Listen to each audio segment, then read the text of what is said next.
Chapter 12। पूरे wedding hall में इस वक्त ऐसा सन्नाटा पसर गया था मानो वहाँ कोई जिंदा इंसान मौजूद ही ना हो। हर किसी की सांसें थमी हुई थी और हवा में एक अजीब सा खौफ तैर रहा था। लाल जोड़े में बैठी हंसिनी फटी आंखों से ऋषभ को देख रही थी। उसकी मांग में अभी अभी इसी इंसान ने सिंदूर भरा था। ऋषभ की माँ अपने सीने पर हाथ रखे सोफे के सहारे टिक गई थी, मानो उन्हें दिल का दौरा पड़ जाएगा। इस भयानक खामोशी को सबसे पहले श्रेया की आवाज़ ने तोड़ा।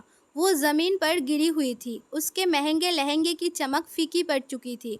उसने अपने कांपते हुए हाथों के सहारे खुद को उठाया और भारी कदमों से मंडप की सीढ़ियों चढ़कर ऋषभ के ठीक सामने आकर खड़ी हो गई।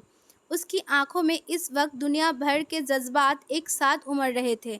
दिल टूटने का भयानक दर्द, रोने की बेबसी, एकदम खालीपन और अगले ही पल आंखों में उतर आया खौफनाक गुस्सा। श्रेया ने अपने आंसुओं को रोकने की नाकाम कोशिश करते हुए ऋषभ की शेरवानी को अपने हाथों में खींच लिया। उसने पूरी ताकत बटोरकर ऋषभ से सिर्फ एक सवाल पूछा। श्रेया चीखते और रोते हुए टूटती आवाज में, क्यों ऋषभ, क्यों?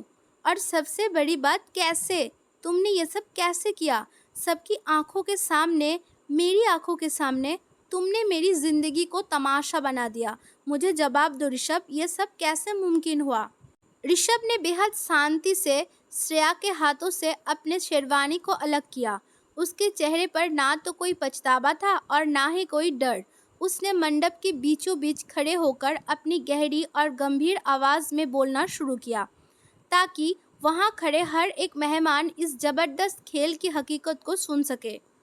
ऋषभ शांत और पक्के लहजे में, तुम जानना चाहती हो ना श्रेया कि ये सब कैसे हुआ? तो सुनो, ये कोई अचानक हुआ हादसा नहीं था, बल्कि ये मेरा तय किया हुआ प्लान था। कल रात जब मैंने हंसिनी के हाथ से सार्थक का नाम मिटाया था, मैंने उसी वक्त तय कर लिया था कि मैं अपनी हंसिनी को किसी और का नहीं होने दूंगा। ऋषभ ने मुड़कर बाहर खड़े साधारण कपड़ों में सले हुए सार्थक की तरफ देखा, जिसने इस पूरे प्लान में ऋषभ का साथ दिया था।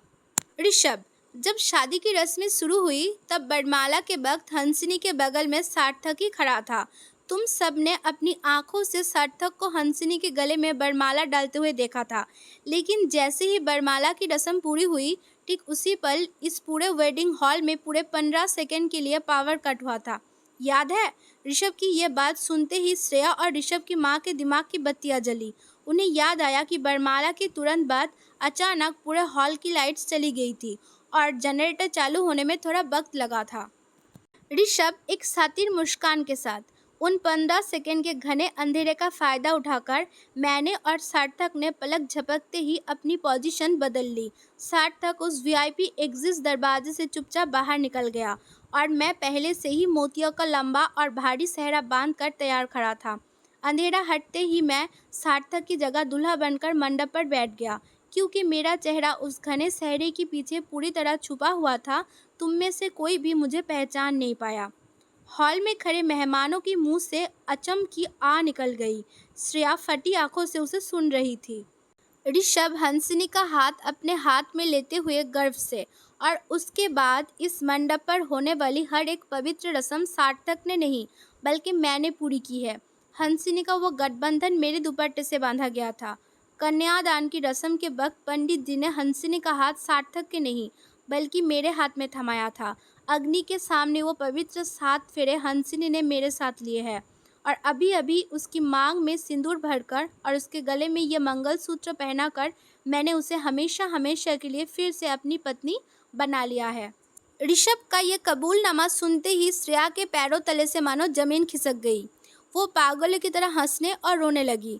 उसका अहंकार, उसका दौलत का घमंड और ऋषभ को हंसिनी से छीनने का उसका सपना, सब कुछ महज 15 सेकंड के उस अंधेरे में जलकर राख हो चुका था। अब हंसिनी कानूनी और धार्मिक रूप से फिर से ऋषभ की हो चुकी थी, और यह सब इस पूरे खानदान के होश उड़ाने के लिए काफ़ी था। ऋषभ का ये खौफनाक सच सुनकर हॉल में पसरा सन्नाटा गुस्से से ज्वालामुखी में बदल गया। सबसे पहले ऋषभ की माँ का गुस्सा 7वें आसमान पर पहुंचा। वो भारी कदमों से मंडप की सीढ़ियाँ चढ़ी और इससे पहले कि कोई कुछ समझ पाता, उसने पूरी ताकत से ऋषभ के गाल पर एक जोरदार थप्पड़ जड़ दिया। चटाक की वो गूंज पूरे वेडिंग हॉल में गूंज उठी। ऋषभ का सर एक तरफ झुक गया, लेकिन उसके चेहरे पर ना कोई शिकन आई और ना ही कोई गुस्सा। वो बिल्कुल शांत, चुपचाप अपनी माँ के सामने सिर झुकाए खड़ा रहा। उसकी माँ का पूरा शरीर गुस्से और सदमे से कांप रहा था। माँ चीखते हुए आंखों में आंसू लिए, क्यों किया तुमने ऐसा ऋषभ? अपनी माँ को इस कदर धोखा देते हुए तुम्हें शर्म नहीं आई? श्रेया जैसी संस्कारी और अमीर लड़की को छोड़कर तुमने फिर से इसी बांझ लड़के की मांग में सिंदूर भर दिया। मुझे जवाब दो, तुमने मेरी ममता का यह सिला क्यों दिया? ऋषभ ने धीरे से अपना सर उठाया। उसकी आंखों में अब एक सख्त पुलिस अफसर की कड़क चमक थी। उसने अपने गाल को छुआ तक नहीं और अपनी माँ की तरफ देखा। ऋषभ बेहद गंभीर और शांत आवाज में बोला, क्योंकि माँ, मैं श्रेया से कभी शादी करना ही नहीं चाहता था। अपने और श्रेया ने मिलकर मुझे मजबूर किया था। शुरुआत में मेरा इरादा सिर्फ इस शादी से साफ इनकार करने का था, लेकिन फिर हालात ऐसे बदले कि मुझे ये पूरा खेल रचना पड़ा। ऋषभ की ये बात सुनते ही श्रेया के चेहरे की हवाइयाँ उड़ गई। ऋषभ मंडप से नीचे उतरा और उसने जेब से कुछ सरकारी कागजात निकाले, जिन्हें बाहर खड़े सार्थक ने तुरंत उसके हाथ में थमा दिया था। ऋषभ पूरी महफिल को संबोधित करते हुए, आप सब जानना चाहते हैं ना कि इस शादी के नाटक के पीछे का असली सच क्या है? तो सुनिए। पिछले कुछ महीनों से हमारे शहर के लगभग हर बड़े कॉलेज और यूनिवर्सिटी में युवाओं के बीच ड्रग्स की डीलिंग बहुत तेज़ी से बढ़ रही थी।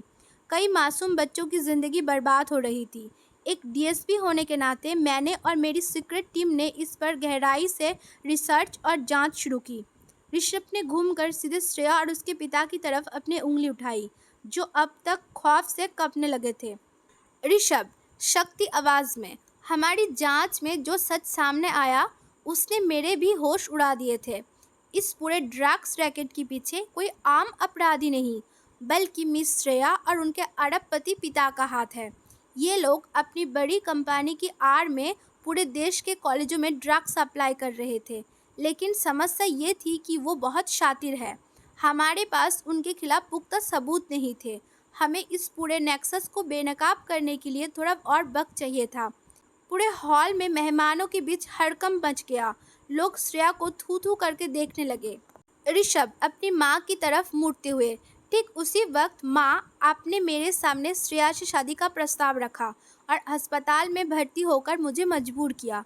मुझे समझ आ गया कि ये श्रेया की चाल थी।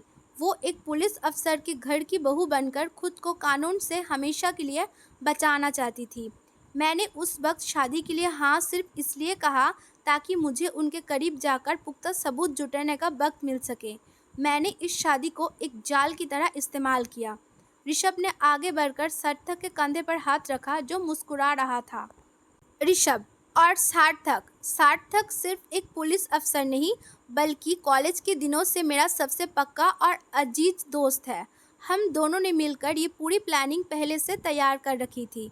सार्थक ने सिर्फ इस मिशन को पूरा करने और हंसिनी को सुरक्षित रखने के लिए इस शादी का नाटक रचा था। ऋषभ की माँ का सर चकराने लगा। उन्हें अपनी गलती का एहसास हो रहा था। ऋषभ उनके करीब आया और उनको हाथ थाम लिया। ऋषभ भावुक होकर बोला, माँ, मैं ये भी अच्छी तरह जानता हूँ कि श्रेया ने आपको कैसे मोहरा बनाया। उसने आपके खानदान के वारिस की कमजोरी का फ़ायदा उठाकर आपको मेरे खिलाफ भड़काया और अस्पताल पहुँचाया। आज मैं इस महफिल में सबको सामने ये साफ कह देना चाहता हूँ, अगर श्रेया कोई ड्रग डीलर या अपराधी नहीं भी होती, तब भी मैं अपनी ज़िंदगी में कभी किसी और औरत से शादी नहीं करता। मेरी ज़िंदगी, मेरी रूह सिर्फ हंसिनी के लिए है। ऋषभ ने मुड़कर मंडप पर बैठी हंसिनी की तरफ देखा, जिसकी आंखों से अब राहत और प्यार के आंसू बह रहे थे। ऋषभ हंसिनी के पास जाकर उसका हाथ अपने सीने पर रखते हुए बोला, मैं हंसिनी से अपनी जान से भी ज़्यादा मोहब्बत करता हूँ। मैं इसके बिना एक पल भी जिंदा नहीं रह सकता। कोक का सुना होना या बच्चा ना होना मेरी मोहब्बत को कम नहीं कर सकता। मेरी दुनिया हंसिनी से शुरू होती है और इसी पर ख़त्म होती है। ऋषभ का ये ज़बरदस्त और जाबाज रूप देखकर श्रेया और उसके पिता ने भागने की कोशिश की, लेकिन तभी सार्थक ने सीटी बजाई और हॉल के चारों दरवाजे से भरी पुलिस फोर्स अंदर आ गई। पुलिस ने तुरंत श्रेया और उसके पिता को हथकड़ियाँ पहना दी। श्रेया चीखती चिल्लाते रह गई, लेकिन कानून और मोहब्बत दोनों की जीत हो चुकी थी। ऋषभ ने हंसिनी को अपने बाहों में समेट लिया और इस बार ये मिलन हमेशा हमेशा के लिए था। श्रेया और उसके पिता की गिरफ्तारी के बाद पूरे घर का माहौल बिल्कुल बदल चुका था। हाई ड्रामा के खत्म होने के बाद सभी ने बहुत ही शांति और खामोशी से रात का खाना खाया। ऋषभ की पुलिस टीम, जो इस बड़े ड्रग्स मिशन को पूरा करने के लिए मेहमानों के भेष में आए थे, अब बहुत खुश थे। उन्होंने मिशन की कामयाबी के जश्न में बड़े चाव से शादी का लजीज खाना खाया और आपस में मुस्कुराते रहे। दूसरी तरफ ऋषभ की मां डाइनिंग टेबल के एक कोने में बिल्कुल चुपचाप बैठी थी। उनके चेहरे पर एक गहरा पछतावा और ग्लानि साफ दिखाई दे रही थी। उन्हें एहसास हो चुका था कि जिस श्रेया को वो संस्कारी समझ रही थी, वो कितनी बड़ी अपराधी थी, और जिस हंसिनी को उन्होंने बांझ कहकर प्रताड़ित किया, उसका दिल कितना साफ था। हंसिनी शुरुआत से लेकर अब तक बिल्कुल खामोश थी। उसके चेहरे पर क्या चल रहा था, ये पढ़ पाना मुश्किल था। खाना खाने के बाद जब रात और गहरी हुई तो विदाई का वक्त आया। सार्थक, जो अब तक पुलिस के कैजुअल कपड़ों में था, धीरे धीरे आगे बढ़ा और सीधे ऋषभ और हंसिनी के सामने आकर खड़ा हो गया। उसने अपनी गहरी आंखें उठाई और सीधे हंसिनी की आंखों में झोंका। पूरे हॉल में सन्नाटा था जब सार्थक ने एक ऐसा सच कबूला जिसने सबको चौंका दिया। सार्थक हंसिनी की आंखों में देखते हुए बेहद संजीदा आवाज़ में बोला, हंसिनी, आज जब सब कुछ खत्म हो चुका है तो मैं अपने दिल का एक सच तुम्हारे सामने रखना चाहता हूँ। इस शादी के नाटक के दौरान मैं सच में तुमसे प्यार करने लगा था। तुम्हारी मासूमियत और तुम्हारी गरिमा ने मेरे दिल को छू लिया था। ये सुनते ही हंसिनी के पैर ठिठक गए, लेकिन सार्थक ने अपनी बात जारी रखी और मुस्कुराया। लेकिन मैं कभी तुम दोनों के बीच नहीं आऊँगा, क्योंकि मैं अपनी आंखों से देख सकता हूँ कि तुम्हारी रूह, तुम्हारी धड़कन और तुम्हारा प्यार सिर्फ और सिर्फ ऋषभ के लिए है।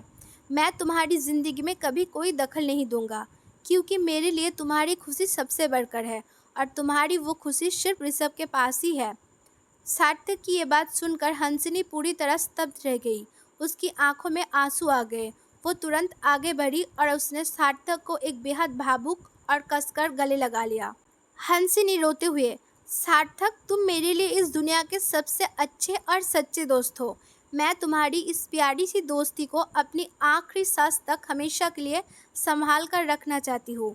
सार्थक ने हंसिनी की पीठ थपथपाई और उसे खुद से अलग किया, लेकिन अगले ही पल उसका चेहरा एक सख्त पुलिस अफसर जैसा हो गया। उसने मुड़कर सीधे ऋषभ की तरफ देखा और उसे खुली धमकी दे डाली।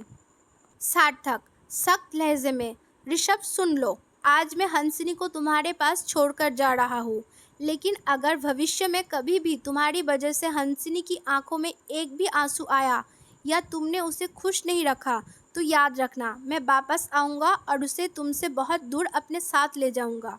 सार्थक की यह धमकी सुनते ही ऋषभ के अंदर का अधिकारवादी पति जाग उठा।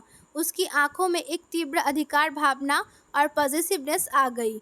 उसने बिना एक पल गवाए सबके सामने अपना मजबूत हाथ आगे बढ़ाया और हंसिनी को अपनी तरफ खींचकर उसकी पतली कमर पर अपनी पकड़ को और ज़्यादा कस लिया, मानो वो सार्थक को जता रहा हो कि हंसिनी सिर्फ और सिर्फ उसकी है और उसे कोई भी छू भी नहीं सकता। ऋषभ की इस हरकत पर सार्थक जोर से हंस पड़ा। माहौल का तनाव हल्का हो गया। सार्थक और बाकी के सभी मेहमान मुस्कुराते हुए धीरे धीरे उस बंगले से रुखसत हो गए। अब उस बड़े आलीशान लॉन में और कोई नहीं था, सिर्फ ऋषभ और हंसिनी अकेले बचे थे। हवा ठंडी थी। ऋषभ ने राहत की एक गहरी सांस ली। उसने मुस्कुराते हुए बेहद प्यार से हंसिनी की तरफ देखा और उसका हाथ थामना चाहा, लेकिन तभी हंसिनी ने एक बहुत ही अजीब बर्ताव किया। उसने झटके से अपना चेहरा दूसरी तरफ घुमा लिया, ऋषभ का हाथ झटक दिया और बिना एक शब्द बोले बहुत ही रूखेपन और गुस्से से वहां से पैर पटकते हुए सीधे अंदर कमरे की तरफ चल दी। ऋषभ अपनी ही जगह पर खड़ा रह गया। उसे समझ ही नहीं आया कि आखिर अभी अभी क्या हुआ। कुछ देर पहले तो वो दोनों एक सच्चे दोस्त की तरह रोए थे, फिर हंसिनी ने उसे सिंदूर लगाने भी दिया, तो फिर अचानक ये बेरुखी क्यों? वो हैरान परेशान सा अपनी उस रूठी हुई दुल्हन के पीछे पीछे भागा। ऋषभ पीछे भागते हुए बेहद लाड और मिन्नत भरी आवाज़ में पुकारते हुए बोला, हंसिनी, अरे सुनो तो, क्या हुआ मेरी जान? बेबी रुको तो सही, मेरी बात तो सुनो। लेकिन हंसिनी बिना पीछे मुड़े तेजी से सीढ़ियां चढ़ती जा रही थी और ऋषभ को समझ आ गया था कि मिशन भले ही खत्म हो गया हो, लेकिन अपनी पत्नी को मनाने का असली और सबसे मुश्किल मिशन अब शुरू होने जा रहा था।